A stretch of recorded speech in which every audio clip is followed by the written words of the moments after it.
Dr. Raghunandan Singh with us, and he will be in conversation with Mr. Abhilash Khandekar and Mr. Deshdeep Saxena.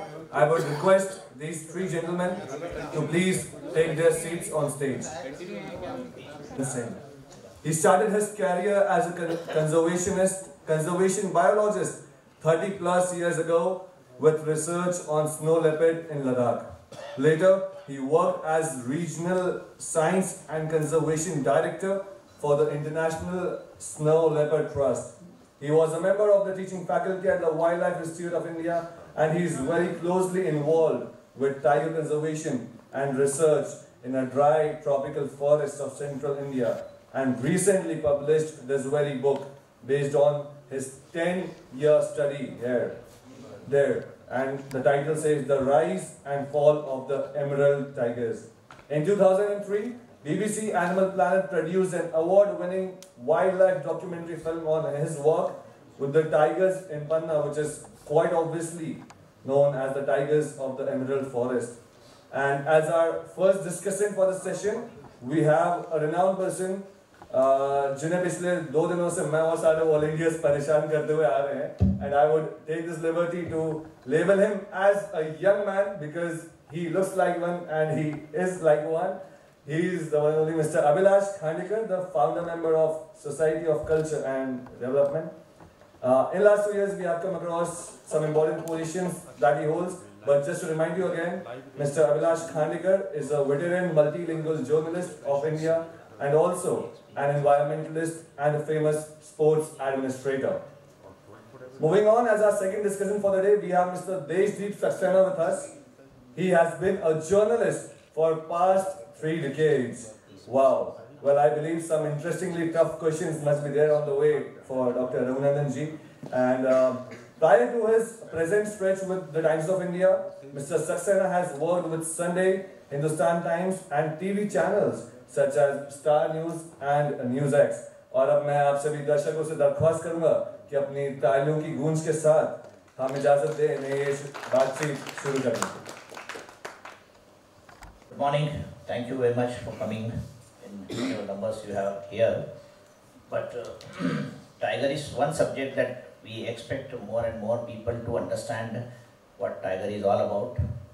Tiger's contribution to society, tiger's contribution to India, and also tiger's contribution to Madhya Pradesh, because it was once upon a time called, or it was tagged as Tiger State. I don't know if it is still having that tag or it has been taken away by Karnataka or some other state. So I welcome Raghu Chudawat, who has been a tiger conservationist. He has been conservationist, he is a tiger expert, and his recent book, The Rise and Fall of the Emerald Tigers, 10 Years of Research in Panna National Park. As you all know, that Panna had a good number of tigers, about 35 during the turn of this decade, and around 2005-06, we got to know that tigers are slowly disappearing from that wonderful landscape. And Raghu was the first whistleblower, but as the government react to this thing, they were in a mode of denial. I know who were the forest secretary, who were the chief secretaries, and who were the responsible officers, but they were all in the forest department also, including the wildlife warden. They were all of the view that tigers are secured, safe inside the Panna jungles. But as luck would have it, and as the reality dawned upon us sometime in 2008 and 9, what Raghu was saying, what he was cautioning to the forest department, the tigers had actually decimated from Panna Tiger Reserve, and there was no tiger in this thing. There was a committee in 2008 formed by Madhya Pradesh government, so I was a member of that committee, and my wife used to laugh at me that you are going to a tiger reserve, there is no tiger. I mean, it is a very sad development, but still I would like to go and see what are the reasons for this thing. Raghu was also then trying to tell the committee what were the reasons, a large number of reasons. But beyond that, Raghu is an expert who has worked on tiger ecology, who has worked on Panna Tiger Reserve. He has worked with WII for many years. He is from Madhya Pradesh and he understands Madhya Pradesh inside out as far as tiger reserves, the jungles, the biodiversity and the ecosystems work. So I welcome Raghu here on this BLF forum. And my first question to Raghu is that while the 10-year research in Panna National Parks began, and now the park, there was a news item in today's newspapers that Panna has about 55 tigers. So from 0 to 55, is that a good sign, or what were the reasons that went into this thing, that despite your call to the concern, to tiger experts and others, nothing really happened and we could not prevent the tragedy, and today now Panna has about 55 tigers. So you can take a quick look at both the things.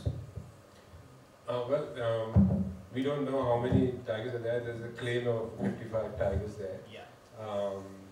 But the problem which I see is that the reasons why we lost tigers in the first original tiger population that we lost, we have not understood the problems. We're seeing same thing happening with this population, though it is increasing. But the main reason for the loss of tigers was the high mortality in breeding females, which is still prevalent in this population. The only difference here is that some of the breeding population are radio collared, and because that radio collar provide a kind of a security, it is still breeding, so the larger breeding population is there. It was the case when we radio collared, we had 5 radio collared females, and that was a success. And then when my relation with the department went down, the monitoring stopped, the female were exposed, and then high mortality female caused a decline in 4 or 5 years. I can see the same thing happening still the moment the radio collaring stops. So this population will be exposed to the same kind of threats that was original population was facing. So we have not yet sorted out that problem. So it will remain vulnerable until we have. So mortality means what do you want to indicate? Only the female. If you look at any large carnivore population around the world, the male mortality is always high. The females survive better, adult females survive better. Whereas in Panna it was very, very high. And if you model with that mortality probabilities, none of the population, even larger population of about 15 breeding females, will not be able to survive. So we need a larger population. Panna can't hold that large population. So the moment you stop that artificial way of protecting individuals, the population will face the same problem. So the other question is that when the tiger population was going down and you had almost been ejected out of the Panna National Park about more than 10-12 years ago, and you still continued to work on Panna in a different manner. You left WII and you were on your own.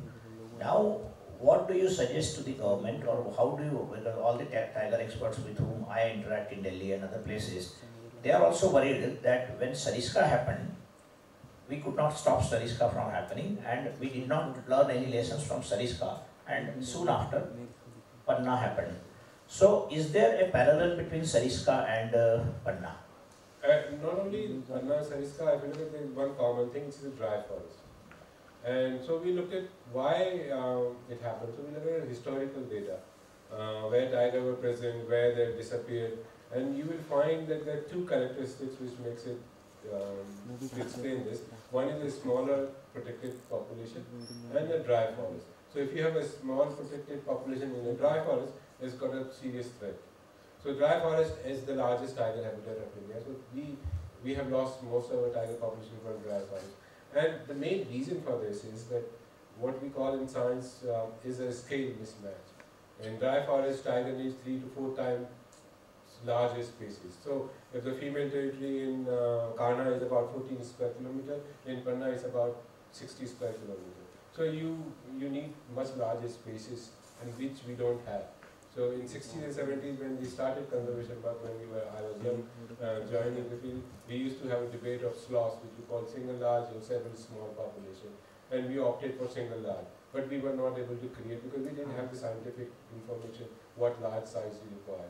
Now we don't have that. So we have a problem. Now we have invested 40 years of time, money, energy, and we have got reasonable success of doing that, but it's not viable or anything. So tiger needs three major critical issues. One is individual population to be viable. One of the first sign of extinction is the range reduction, and so we need to reverse the range expansion as well. So the range reduction, you means that individual tigers range? no, or overall? Overall distribution range, and then connectivity. Now these three things we have to address. Now the problem what we have with our conservation model, which is a protected area based, is an exclusive conservation model, where you set aside an area and you remove all the threats which were operating on tigers.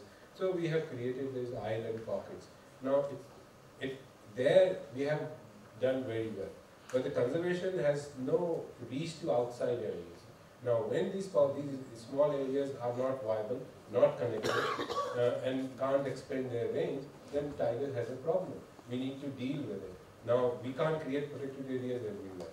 So we need an alternative conservation model we need to work on. So we need an inclusive model. We can't remove people from the landscapes. So people will be there, and we have to have tigers in there. So then we need an inclusive conservation model. That is something. So I think this debate has been raging on for many years that tigers and humans should coexist. But there are many people who say that tiger area should be inviolate, and there just cannot be this kind of, because they want to actually avoid the man-animal conflict. So what model you are saying, is it a win-win situation? See, why, if you go and talk to a villager, we've done some surveys, they have no objection or no problem having wildlife in their neighborhood. The problem comes when their economy is not working, they are struggling to survive. They don't want any more threat which makes their survival even more difficult. So if tiger kills a buffalo, then it's a problem. If livestock comes into their crop field, it's a problem. So as long as that is sorted out, then there is a problem. And unfortunate thing which I read in now newspapers and the stories which have been planted, that India has no more space for tigers. It's a very narrow view of that you're only looking at protected area and then we don't have a space. Actually, tiger can put in a lot of more value to our forest. Now look at the village where I am working. It has got about 150 households. They have the main economy there is based on buffalo, and each buffalo there in the village maybe about 450 buffaloes. Each buffalo generates about 20 to 25,000 rupees. You're talking about 3 to 4 crore of economy in a village just from buffalo, which are using the forest resources. Any conservation program, if you want to work with people, then has to replace the 3 crores. Now, 3 crores is a very substantial amount of money. But if you look at it individually, families are struggling. It is not viable. So they add more buffaloes, the productivity goes down, maybe 2%, 5% increase of their thing is in revenue is there. So individually, family who's owning is economically not doing well, but cumulatively the economy is quite robust. Now tiger can bring in that much money. We believe, we look at world around the world, there is options available, the models which we can run, we can replace that economy. So basically, we need to rebuild the rural economy in tiger land, which are conservation-based economies. So that model, when you're doing it, it basically is to benefit communities first, and the conservation will follow it. I would like you to go back to those 10 years when you were holding research work in Panna National Park, which ultimately became basis of your book. What was that study? What was your experience? You were first among few, who knew that something wrong was happening there. You were not able to see the tigers. The whole world came to know later on. You knew it much before. So what was that study? Please tell us, which ultimately became the basis of the book. See, book is in 2 parts. One is purely scientific, and I try to be put it to those facts, tiger biology, ecology, as simply as possible. And the later part is about the conservation politics, what you referred to. And the politics is as bad as any other politics is. Unfortunate thing was that in India, the wildlife science is entirely dependent on the goodwill of the forest department. As long as this goodwill exists, we have the access to work. And the moment that goodwill disappears, then we have problems. I remember you were almost thrown out from the Yeah, we did, and I had about 6 or 7 prosecutions and revenue recoveries of 30-40 lakhs. It is still there. It will remain till I survive. I think they're still there. But that's not the point here. That happens. India is not the worst country. There are much worse countries where this kind of persecution happens. But that's okay. But the problem is, the reason I raised this issue of conservation politics is it's a systemic failure that led to this tiger. It's not the ecology or biology. We could have dealt with it. And it was an easier thing to deal with system failures. And we should. And as he said, Sariska happened and we didn't learn and we allowed it to happen. And it's the same systemic failure which has allowed this to happen. I have a problem that when somebody working in the ground, he can commit mistake. I feel like there can be mistake, there can be negligence. But as a supervisor role, those people should not be blind eye to it. And so my biggest depressed point was that during this 5-year struggle when tiger was disappearing, there was not a single person in the forest department who could stand up and say, no, we have to stop this. Tell us a lesson learned from Panna. I think for the rest of the tigers, I don't think they have learned it. Not even for Panna tiger they have learned it. They are still doing the same. See, the problem is that when we lost tigers in Sariska, we didn't lose Sariska or Panna. We lost tigers there. So things that forest department was doing was working for tiger habitat, is working for tiger prey, but it was not working for tiger. So they needed to do certain things differently so that it works also for tiger. That's all that was needed. But they never understood that. The problem, Rajiv, is that if you look at where the knowledge is, so all the research is being done outside people, individuals, organizations, institutions, they have done. They have no access to decision making. So if you look at the literature, 70% is outside. Only 30% is inside people who have done it. So decision is being made, policies is being made, plan is being made by only 30% of the knowledge they have. That's the problem. There is a lot of knowledge that exists outside the system, is not being used. In last 20 years, we see it's completely cut off. But I have not been in a meeting from about 20 years, because I can say things clearly. And it's like this. I want you to be as frank as possible. In national, state level, the knowledge has been cut out. So the knowledge has been generated, expertise has been generated, which is outside the system. The system makes it, which has got 30% of knowledge. So of course there will be a problem. So there is a chapter in your book, chapter 9, The Science of Saving Tigers. But before that, I would like to ask whether Project Tiger was started in 72 and onwards. There were only 9 tiger reserves in the country. Today there are 50 tiger reserves. The number of tigers has also gone up. So generally people feel that everything is hunky-dory on the tiger front. Do you agree? No, because in the last report, if you see, we don't even talk about, we're celebrating the numbers, and I will come and discuss, because there are at least 3 tiger reserves where we lost tigers. We are not even mentioning it in the new report. Baksa, Dampa, and Simripal. It doesn't come into the radar of people that we lost that. The problem is with this work which has happened is what we call is conservation amnesia. It's basically a syndrome of shifting baseline. When India told the world in '69 that 2,500 tigers are left in India, it was a shocker and shocked the world. Everybody committed, and we started Project Tiger and we worked on it. Now the baseline is shifted to 2004, 1,400. Now 1,400.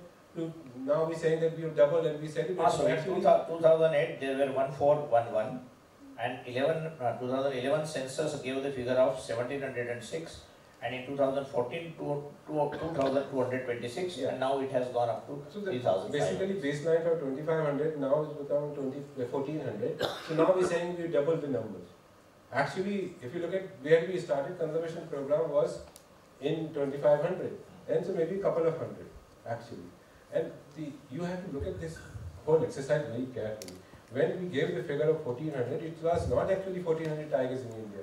There were still 2,000 to 2,500 tigers because they have only surveyed about 60% of the area. 2010 they added some more areas, so the population increased. Then 2014 they added some more areas, some more population increased. So because of the criticism, none of the census figures are comparable.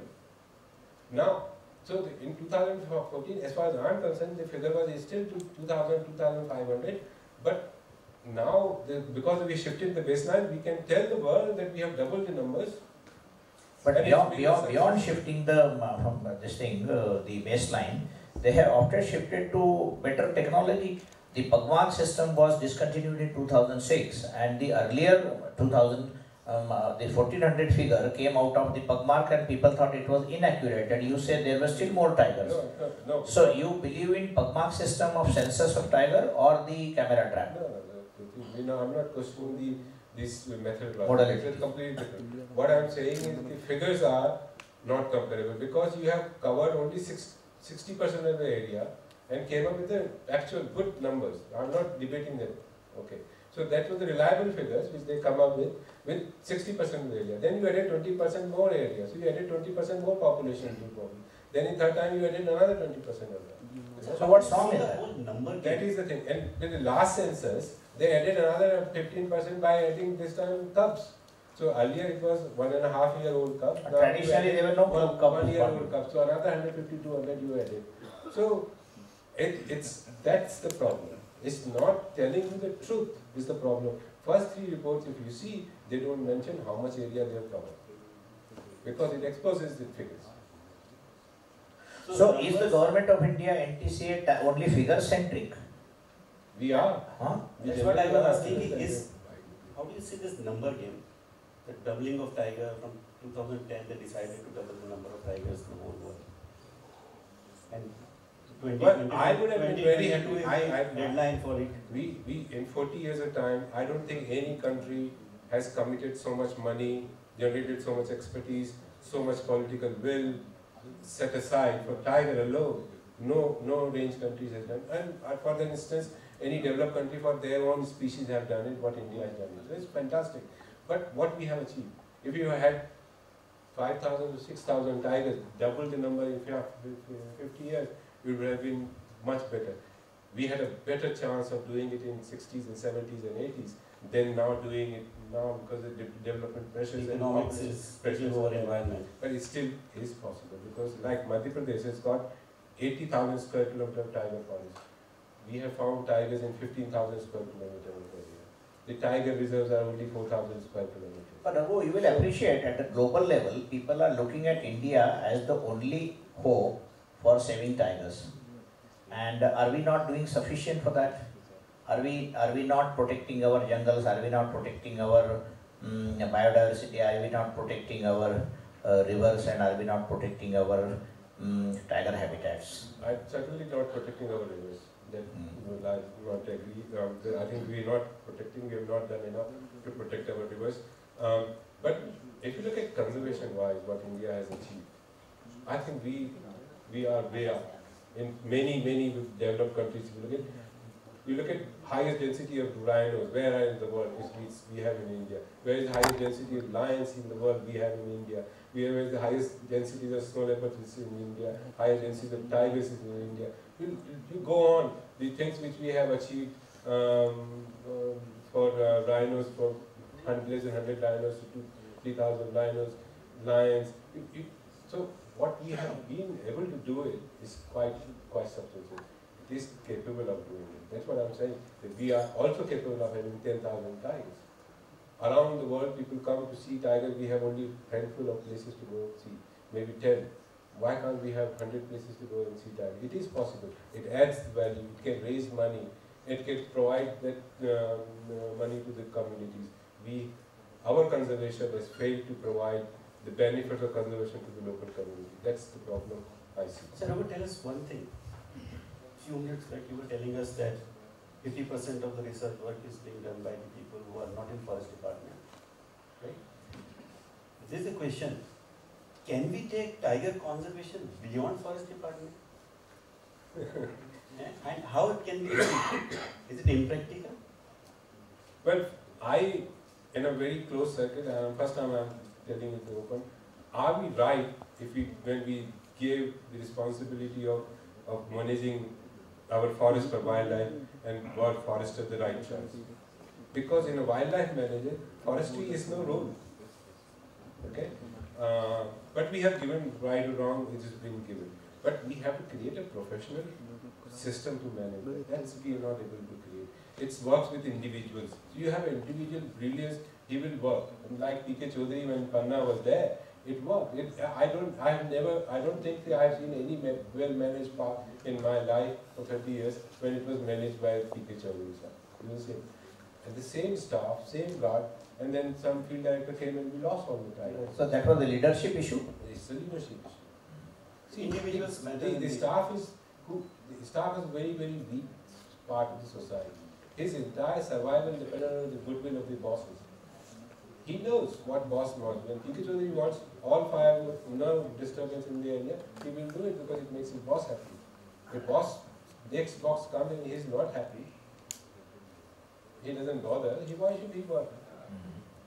He will do only his boss is what his boss is happy. So there's another question, you know. In Panna, there is a controversy going on about Ken-Betwa link project, right? That is very important. So, recently, you also know about it. You went to that meeting, but it was not attended by. They are planning some landscaping of Panna post project, when the project itself is subsidized. But I think it shouldn't happen. When the project is subsidized and the Supreme Court, I don't think they should be taking that kind of exercise. It's a killer for the landscape. The Panna is connected to Radhapani, Bhopal, and we have connectivity. Now, as I said, three things. One of the things is connectivity, but it's very, very important. And we have to restore the connectivity. And here what we're doing, we're blocking stuff. And it's beyond my comprehension. You have once not given permission to Bunda mines of diamond, which is only few acres. We're talking about 45 acres or 45 hectares or something of land, saying that it will block the tiger movement, where you have 13, 14 kilometer wide forest. But you allowing a dam of 100 square kilometer, saying that we can make a bridge over it for tigers to move. Come on. So the question is about now that I think the tiger conservation people, forest outside also, now there is a new concept which is not very new, but now the focus has shifted to landscape management instead of local habitat management. So that is where the continuity comes in, and we have to, like Kana and Satpura, or as you say, Ratapani upright. So are you suggesting that the landscape management concept should also be taken up and given more thrust by all the conservationists and the government? No, I think because it's very important, they have taken this issue, and the problem is what this issue is that they have called us that we will be going there. So we went there and we told them that we are very willing to participate in this landscape management. It is necessary. It's very important that we do landscape management. But we cannot, when we ask who is funding this, it's the same agency who is sponsoring the dam, is sponsoring that project. National Water Development is sponsoring that. So then we said, you will use our information, go with write a report to them, and they will use this report to get the clearances. And it has happened in the past. They will ask the participation, we raise objection, they will not put up the objection, they will say we consulted all the stakeholders, including prominent scientists, and my name will be there, and they say these are the... So as you know, Raghu, I was on the Wildlife Board of Madhya Pradesh, and this Panna Tiger Reserves, this Ken-Betwa link and building of dam, all the issues came up. We and Ranjit Singh ji and Belinda, we all tried to oppose that. In the next formation, Belinda was dropped, and Ranjit Singh and I were there, and so the then Chief Minister said that, okay, I want to take water to the parched lands of Bundelkhand, and you are only talking of tiger conservation, and I am thinking of people who are not getting water. So how do you see this? Gentlemen, I'm so sorry to interrupt you. But since we are in short of time, I would like to request audience to raise their questions along with this one. Thank you, thank you. So, yeah, no, it is, I'm kind of lost again, what was the question? So I was saying that this Ken Betwa project, the wildlife board when For the public goodwill, so it's a political decision. people were saying tiger. So I am saying from the WII, all the scientists and wildlife scientists, that why we are looking into the public at large. We are there to ecology and wildlife, and this area was set aside especially to counter the development activity. Now, if the politician want, let them take a political decision that we don't, it is important to create a dam, so denotify the park. Denotify it, Do it in a build it proper there, and then there is no legal question. So do that way. Why go roundabout? If it's a political need, take a political decision. Yeah, what I mean to say, Why give all this? no, Raghu, because you come from that area, you have spent so many years. I am asking you that while saving tigers, while protecting the habitat, while protecting their beautiful jungles, is there no alternate technology whereby we can take water to various districts of that area? Chhatarpur, Tikamgarh, Panna and beyond. In Madhya Pradesh, there are only 2 districts which are not water stressed. And Panna is one of them. If you're going to do this, it will become a water stress. And there are studies supporting that. There are studies. The government of India, their own studies. And there are enough work has been done on 2,000 dams which we have constructed, that what benefits we have got. If you look at cost benefit. So now would you like to take questions from the audience? Yeah. देखा है कि उनके व्यवहार में बहुत परिवर्तन हो गया है। वो अंतिम मुगलों की तरह हैं कि जो पूरी तरह से रहमो करम पर जी रहे हैं। टाइगर्स में भी ये रिपोर्ट लगातार आ रही है कि कम से कम बांधवगढ़ और कान्हा का मुझे पता है कि वहाँ के जो टाइगर्स हैं वो भी अपने पूर्ववर्तियों की तुलना में छोटे और भीरू होते जा रहे हैं। इस पर आपका क्या कहना है? You mean to say they're getting used to the presence of vehicles and एक और बात क्वेश्चन, क्या छोटे और भीरू होते जा रहे हैं क्या? कमजोर होते जा रहे हैं वो पहले से छोटे साइज में, यस, पहले से छोटे और डरपोक होते जा रहे हैं। No, I think what I can understand what you're trying to say. I think it's, see, by having this behavior and things, it's not going to affect genetics so much that they become smaller or something. It will take several hundreds of generations to reflect if that kind of selection happens, if that kind of a pressure also continues like that. But one thing which I understand what he's trying to say is that there is a change which we will see is that animals are getting used to presence.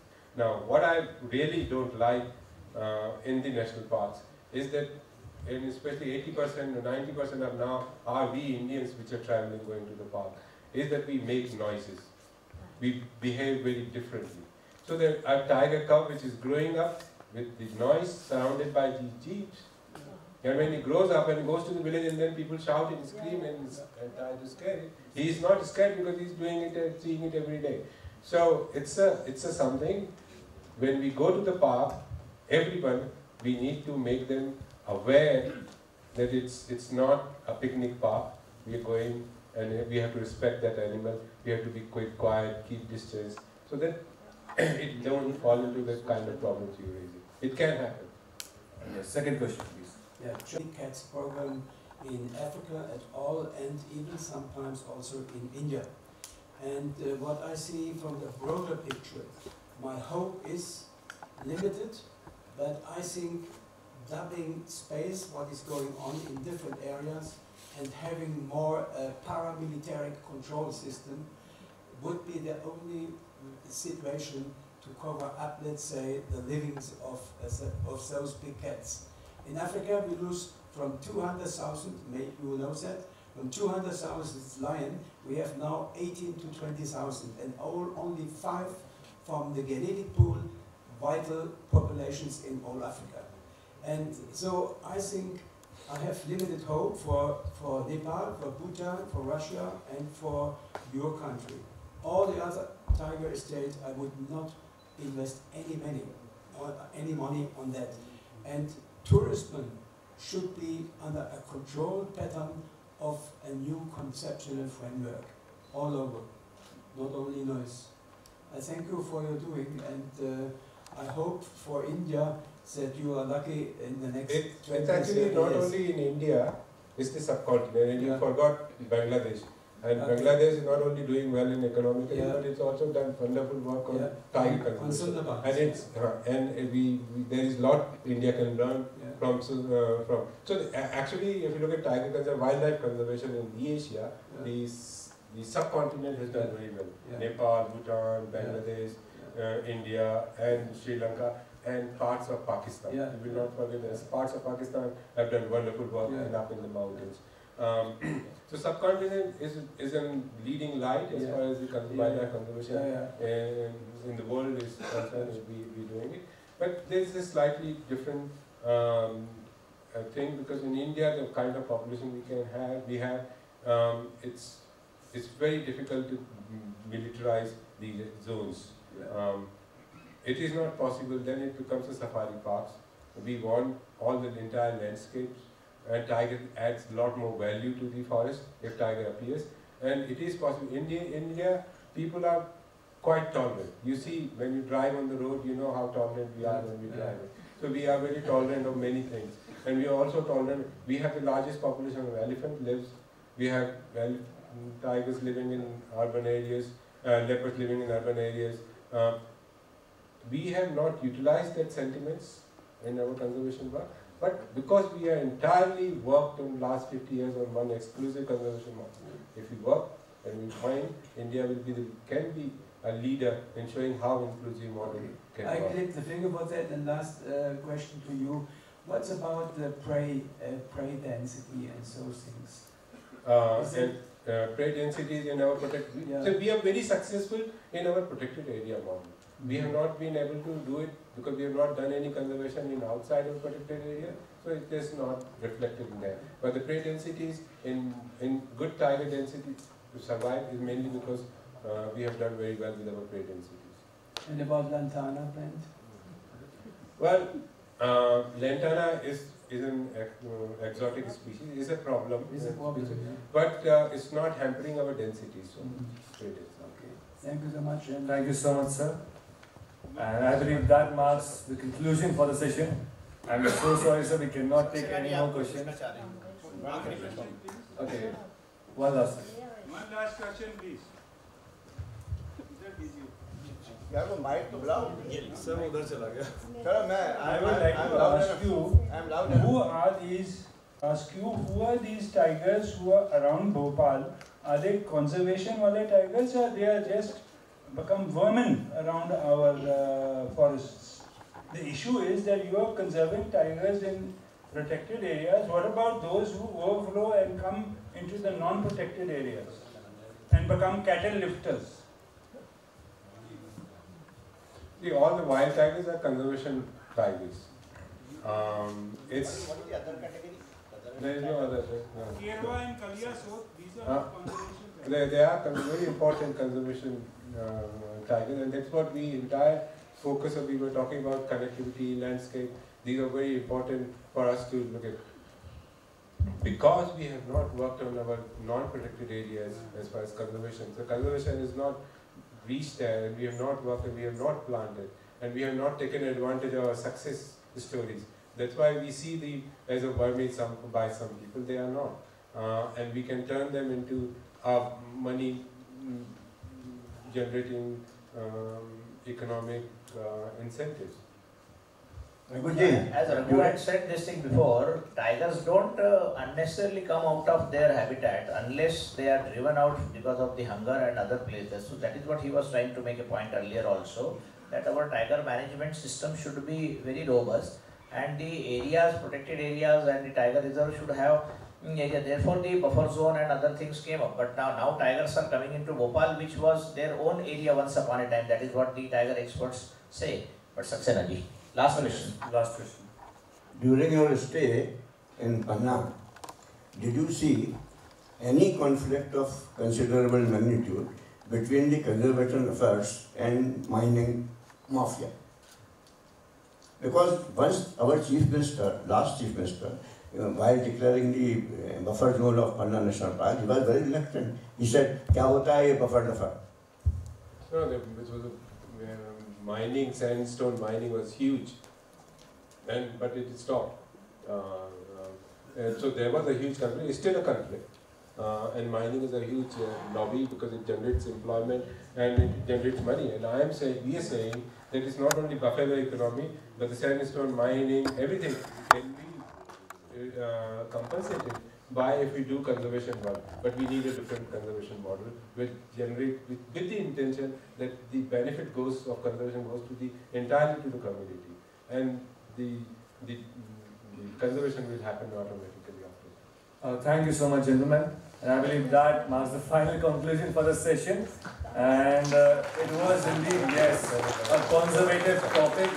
And I'm sure we need more of conversation. Siddharth, just a minute. I forgot to say that this is a very interesting book, and this book is available outside on the stores. And those who are interested in picking up a copy, they should go and do, because that everything goes to tiger conservation. And he will be signing there. I mean, the author will be there. So this is a rare opportunity of seeing Panna tigers and the author as a tiger conservationist. Yes. Thank you, Raghu.